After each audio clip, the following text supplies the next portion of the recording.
Alright, the replacement radio is in. I just got in today.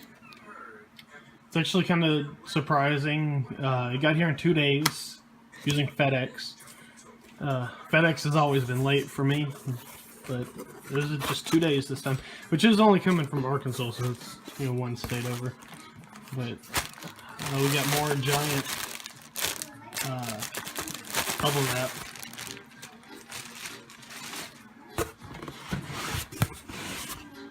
Alright, looks like it's in there upside down. So, let's turn that over. Okay, so I got it out of the cardboard box. The lid came off inside the box, so I went ahead and put it back on. So this is how it'll be whenever you open yours.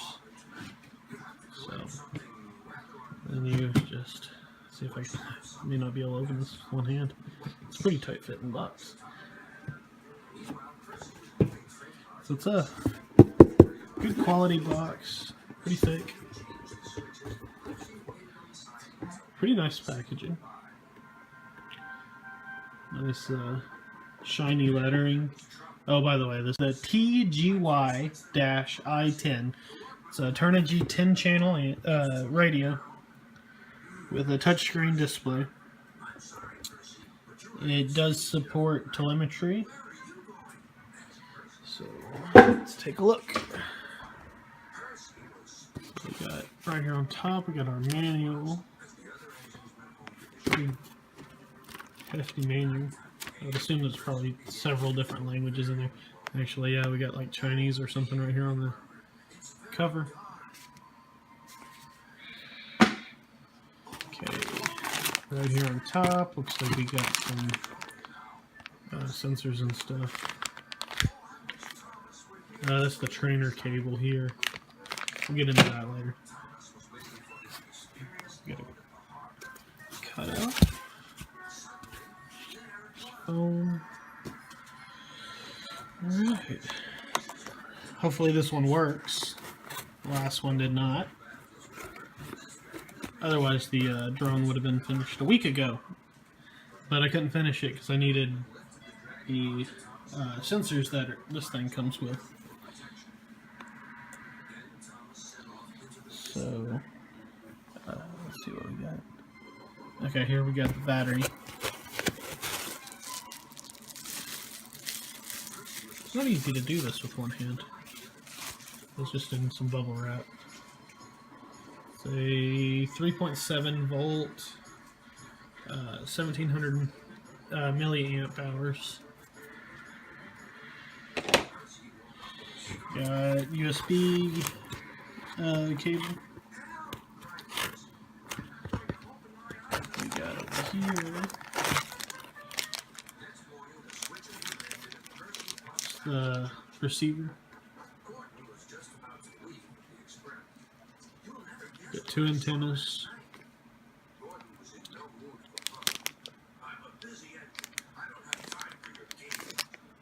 We'll look at that here in a little bit. Okay.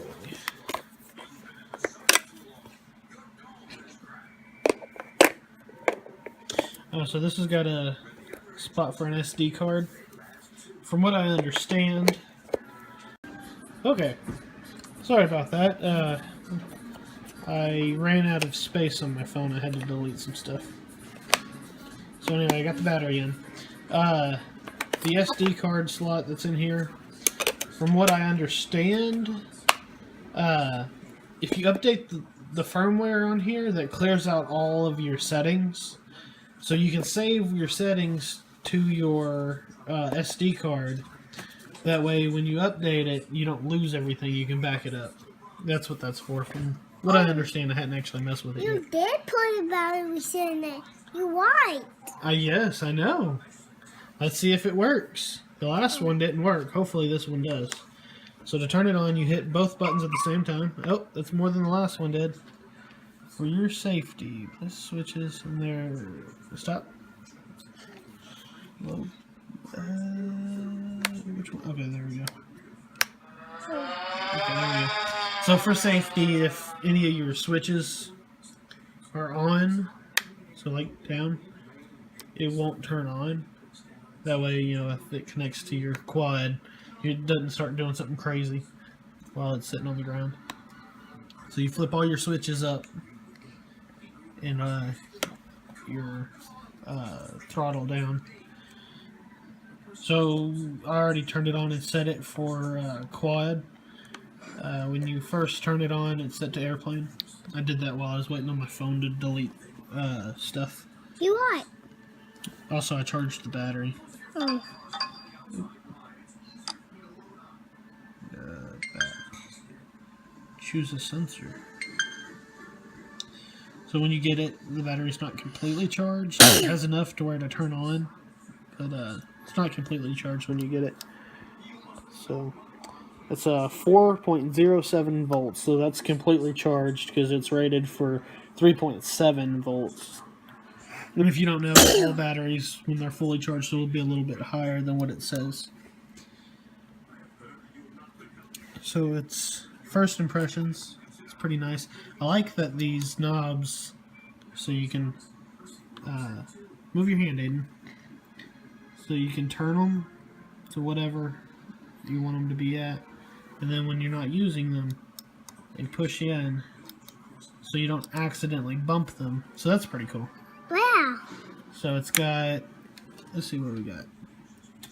You got a 3-position switch, 2-position switch, 2-position switch, 2-position switch.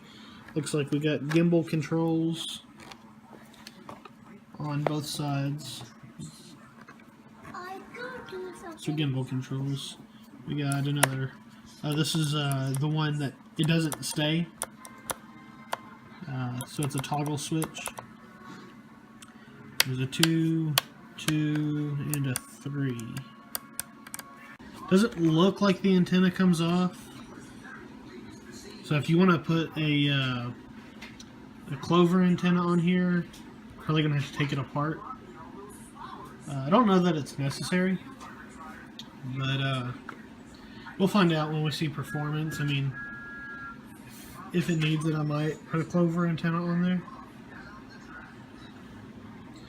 But anyway, so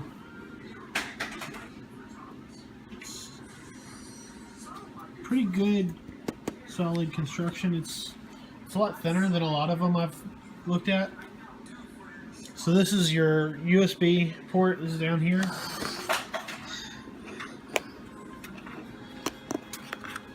So you got your USB here, and that's for your trainer cable.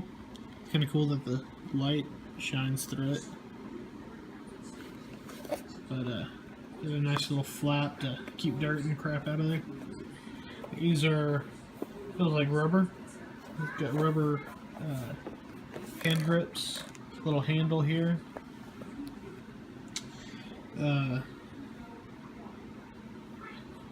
So it's also got over here, you get a stylus. I mean, some people might consider it necessary to have a stylus.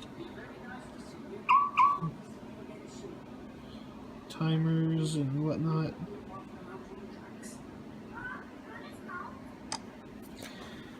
But, the gimbals on it seem pretty good. Pretty responsive. They're not too stiff, not too loose.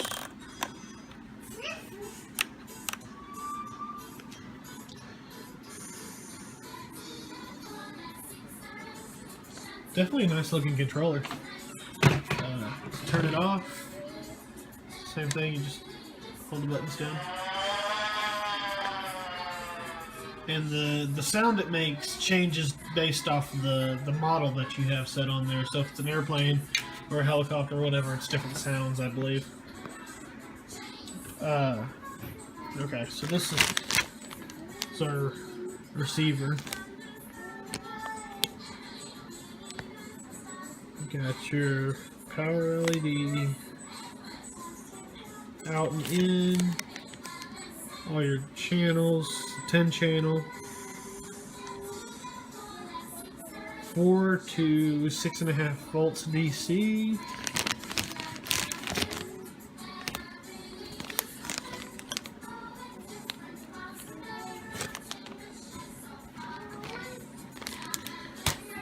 Let's see what was in here. Okay, so here's all the sensors and stuff that you get. Comes in this bag. These bags are all in that bag, and these were all rubber band together. So this is your trainer cord. You can plug it into the back of your controller and then hook it to someone else's controller, so y'all can you can teach how to how to fly. What we got is the HUD.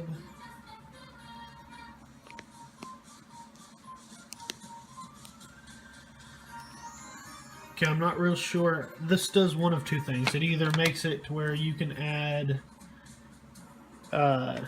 different servos, to where if you have a group of servos that need to be controlled by one channel, you can either connect those to there, or it may be a hub to connect all your sensors to. I'm not real sure. Like I said, I hadn't messed with this before. So, there's that. This is the temperature.